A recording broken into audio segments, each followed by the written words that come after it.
പാലക്കാട് നിയമസഭാ ഉപതെരഞ്ഞെടുപ്പ് ഫലം പൂർണ്ണമായപ്പോൾ UDF സ്ഥാനാർത്ഥി രാഹുൽ മാങ്കൂട്ടത്തിലിന് ത്രസിപ്പിക്കുന്ന വിജയമാണ് സ്വന്തമായത്. ഷാഫി പറമ്പിലിന്റെ എക്കാലത്തെയും വലിയ വിജയത്തെയും പിന്നിലാക്കി റെക്കോർഡ് ജയമാണ് രാഹുൽ നേടിയത്.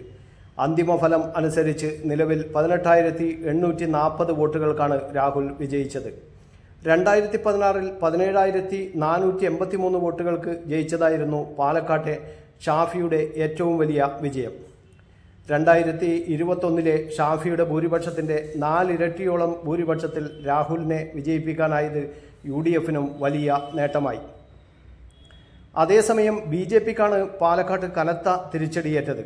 കഴിഞ്ഞ ലോക്സഭാ തെരഞ്ഞെടുപ്പിൽ സ്ഥാനാർത്ഥിയായിരുന്ന C. കൃഷ്ണകുമാറിനെ നിയമസഭാ ഉപതെരഞ്ഞെടുപ്പിലിറക്കി നേട്ടമുണ്ടാക്കാമെന്ന BJPയുടെ പ്രതീക്ഷകൾക്ക് വലിയ പ്രഹരമാണ് ഏറ്റത്. A ക്ലാസ് എന്ന് BJP കരുതുന്ന മണ്ഡലത്തിൽ ഒറ്റയടിക്ക് 10,000-ഓളം വോട്ടുകളാണ് കുറഞ്ഞത്. പാലക്കാട്ടെ താമരക്കോട്ടകളിൽ രാഹുൽ മാങ്കൂട്ടത്തിൽ കടന്നു കയറിയതോടെ 9,626 വോട്ടുകളാണ് ഒറ്റയടിക്ക് BJPക്ക് നഷ്ടമായത്. കഴിഞ്ഞ തവണ മെട്രോമാൻ E. ശ്രീധരൻ 49,155 വോട്ടുകൾ നേടിയപ്പോൾ ഇക്കുറി കൃഷ്ണകുമാറിന് 39,529 വോട്ടുകൾ മാത്രമാണ് നേടാനായത്. രണ്ടാം സ്ഥാനം നഷ്ടമായില്ല എന്നത് മാത്രമാണ് BJPക്ക് ആശ്വസിക്കാൻ വക നൽകുന്നത്. അതേസമയം P. സരിന്റെ വരവ് ഇടതുമുന്നണിക്ക് ചെറിയ നേട്ടമായി എന്നാണ് വിലയിരുത്തലുകൾ. കഴിഞ്ഞ തവണത്തേക്കാൾ 2,500-ഓളം വോട്ടുകൾ അധികം നേടാൻ സരിനിലൂടെ LDFന് സാധിച്ചു. കഴിഞ്ഞ തവണ LDFന് 35,622 വോട്ടുകളാണ് ഉണ്ടായിരുന്നതെങ്കിൽ ഇക്കുറി 37,458 വോട്ടുകളാണ് കിട്ടിയത്.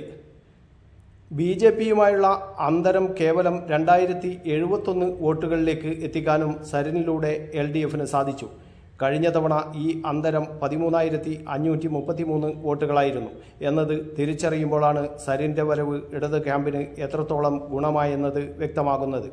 സരിനെ ഏതായാലും ഇടതുമുന്നണി സംരക്ഷിക്കുമെന്ന് പ്രതീക്ഷിക്കാം. News bureau, Kannur media.